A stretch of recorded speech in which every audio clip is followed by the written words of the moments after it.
भारत सरकार के farm laws के खिलाफ स्टार्ट हुआ एक किसान मोर्चा, एक प्रोटेस्ट मूवमेंट जो पंजाब से स्टार्ट हुई थी और सारे देश में फैल गई। उसने 300 दिन पूरे कर लिए हैं।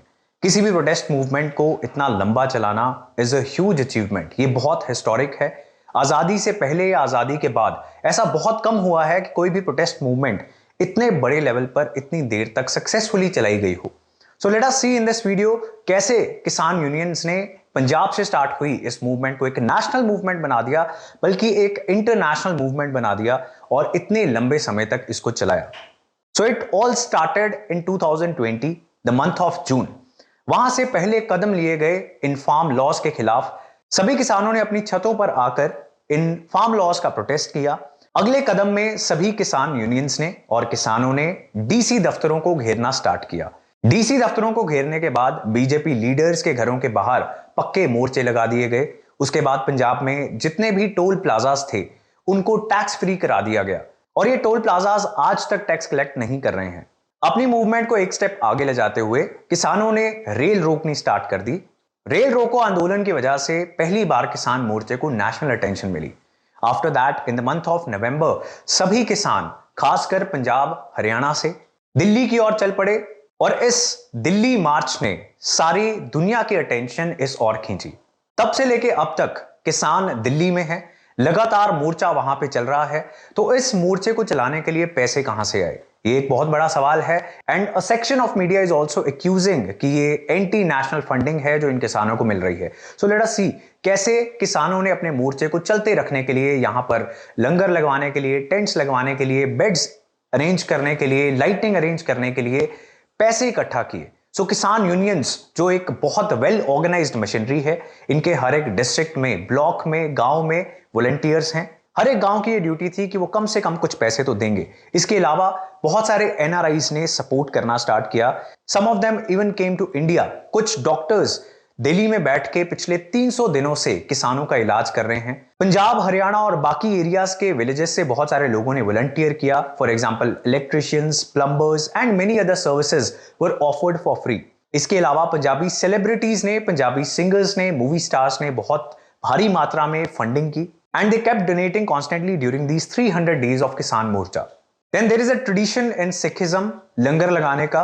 तो दिल्ली सिख गुरुद्वारा मैनेजमेंट कमेटी हो या फिर श्रोमणी गुरुद्वारा प्रबंधक कमेटी हो जो गुरुद्वारों को मैनेज करती है, उन्होंने भी लगातार किसान मोर्चे को सपोर्ट किया। So that was the biggest reason कि किसान मोर्चा 300 दिन तक सक्सेसफुली चलता रहा। इसके बाद इतने लोग उस मोर्चे में लगातार बहुत बड़ी मात्रा में बैठे रहे।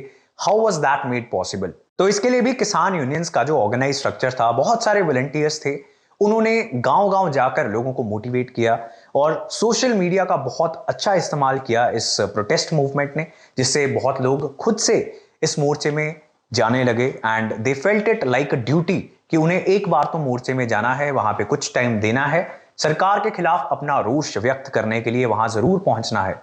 देन एग्रीकल्चरल सीजन्स के हिसाब से जब भी किसानों को अपने गांव में जाने की जरूरत पड़ती थी तब वो वहां पर जाते थे और अपनी ड्यूटीज लगाकर अपनी खेती बाड़ी करते थे और वापस आ जाते थे, दोबारा इस मोर्चे पर बैठ जाते थे। सो लगातार फाइनेंसेस के साथ साथ लोग भी इस मोर्चे में हाजिर रहे। फिर किसान यूनियंस का बहुत बड़ा रोल था इस मोर्चे को इंटरेस्टिंग बनाए रखने का। Interesting in the sense they kept organising some new event, जैसे ट्रैक्टर मार्चेस या फिर वेस्ट बंगाल के असेंबली इलेक्शंस में जाकर हिस्सा लेना, उत्तर प्रदेश के आने वाले असेंबली इलेक्शंस में कुछ ना कुछ इवेंट्स करने, महापंचायत करनी। So they made sure there was never a dull moment during this protest. इसके अलावा we can say luck was also on the side of farmers. ना सिर्फ सेलिब्रिटीज ने इसे बहुत प्रमोट किया, कुछ इवेंट्स ऐसे हुए लाइक राकेश टिकैत एक बार रोने लगे और उसने दोबारा से इस मोर्चे के अंदर जान फूंक दी। Then we can give some credit to the leaders of these Kisan unions. Rajewal sahab, Rakesh Tikait और बाकी किसान leaders, they having very fascinating personality. Youngsters को वो एनकरेज रखते हैं, उनकी स्पीचेस सुनकर लोग मोटिवेट होते हैं, उनकी नॉलेज देखकर, उनकी इन लॉज को लेकर, किसानी को लेकर समझ देखकर यूथ और इस और अट्रैक्ट होने लगे। And this was a rare moment. बहुत कम ऐसा देखने को मिला है कि यंगस्टर्स ऐसी प्रोटेस्ट मूवमेंट्स में, स्पेशली जो फार्मर्स की प्रोटेस्ट मूवमेंट्स होती हैं, उनमें हिस्सा लें। इन सभी प्रॉब्लम्स के बावजूद किसान मोर्चा अब भी बहुत सक्सेसफुली चल रहा है एंड कोशिश किसान यूनियन लीडर्स की ये रहेगी कि आने वाले लोकसभा इलेक्शंस तक या तो सरकार ये कानून वापस ले ले या फिर ये मोर्चा तब तक बहुत सक्सेसफुली चलता रहे और उन इलेक्शंस को इन्फ्लुएंस करने की कोशिश रहेगी किसानों की। किसान एक बहुत बड़ा वोट बैंक है and in a democracy ultimately everything gets decided in the elections.